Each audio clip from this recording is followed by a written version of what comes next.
three terms that I believe applies to Dr. King's I Have a Dream speech is repetition, metaphor, and antithesis. Repetition is essentially repeating the same word, phrase, and or sentence over and over again. Metaphor is comparing two things or ideas that are essentially dissimilar.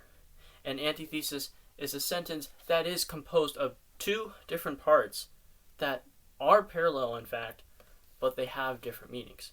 Now, I believe all of these are exemplified throughout the whole entire speech, and I'll tell you why. I believe that repetition is exemplified, especially during the second half of the speech, as Martin Luther King Jr. continues to say, I have a dream this, I have a dream that, continuously saying that same phrase over and over again. That's where the repetition comes in. I believe he says that to kind of get his message across more. Metaphor, I also believe, is exemplified as he uses those throughout his speech. I'll rephrase a couple in example. One of them being quicksand of racial injustice. Another one being tranquilizing drug of gradualism. Those are just a couple examples, but he says many other metaphors throughout it, I believe, to keep the speech a little more fresh. Antithesis is also, I believe, exemplified as it kind of makes that contrast between what he wants the future to look like and what versus what now looks like, or at least the time that he was making the speech. Especially with that one line where he says that he would rather have his kids not be judged by the color of their skin, but by their character instead.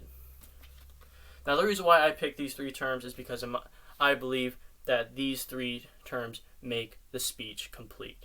That repetition, repeating that phrase, I have a dream, I have a dream, it continues to reiterate to the audience the theme of the speech, and I feel like it would not be as noticeable what the main theme is if he had not repeated that phrase.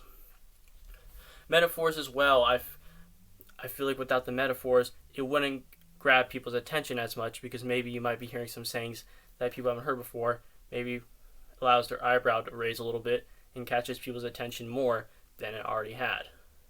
As for antithesis, I believe the reason why the antithesis was important as in a way Martin Luther King Jr.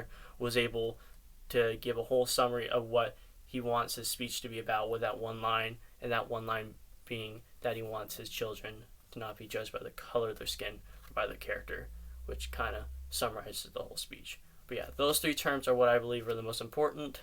Thank you for listening.